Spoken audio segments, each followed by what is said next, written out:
because I don't think it was in your poll, how people assess what major involvement means. But that has not changed in terms of the president's view and his approach. Second is he is going to do everything he can to reduce the impact on energy costs for the American people. And that means engaging closely with partners around the world. It means considering a range of options that are all on the table to reduce the impact on the oil markets. And that is what would impact energy costs.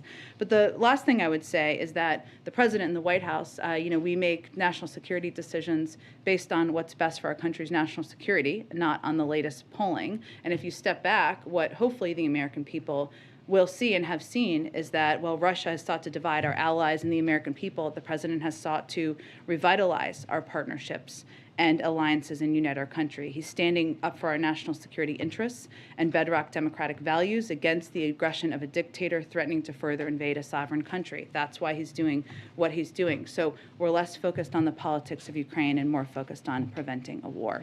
The other question I had was yesterday, the administration said the goal of the sanctions is to prevent and deter a wider invasion of Ukraine. If Russia does attack, as U.S. officials are warning that they're imminently prepared to do, does that mean that strategy has failed?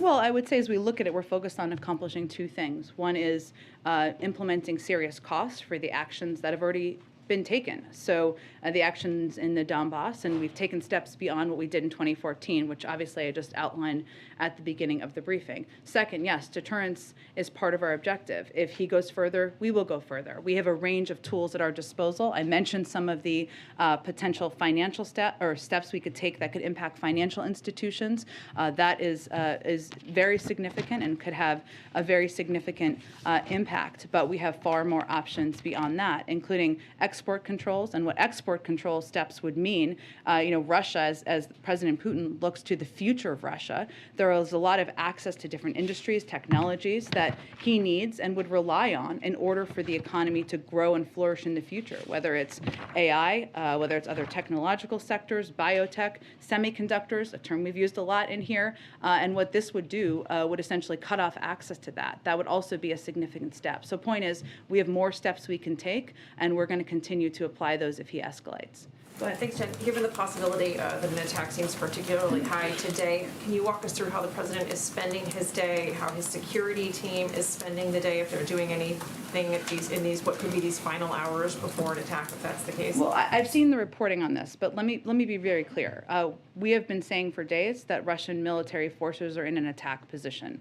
That has not changed. They are capable of operationalizing at any point in time. We're in constant contact with the Ukrainians about their positioning, about their capacity and capabilities. We're not predicting a day, a moment, or an hour. That has been our assessment and what we've been communicating with the Ukrainians for some time now. Let me tell you, though, something else that we're also seeing or assessing right now. We believe, obviously we've laid out a game plan that we believe that President Putin has been implementing over the course of the last several weeks, if not longer. It's clear, and what our assessment is that President Putin did not expect the United States to have the level of information that we have, did not expect us to put out this amount of information that we have put out, did not expect the global community to be as unified, including in how unified the global community was in putting out the sanctions yesterday. And what we're seeing now, our assessment is that he is improvising, adapting, and we're having to respond and adapt his own actions to as we are responding to him. So we don't have a new assessment. I will tell you that what the president is doing is what he has been doing for several days now, which is continuing to meet and engage with his national security team. Obviously, he had a PDB this morning, and he will receive regular updates from his team. He will continue to engage closely with partners and allies, something that he has been doing for several days now. But that is a continuation of what our engagement has been. Given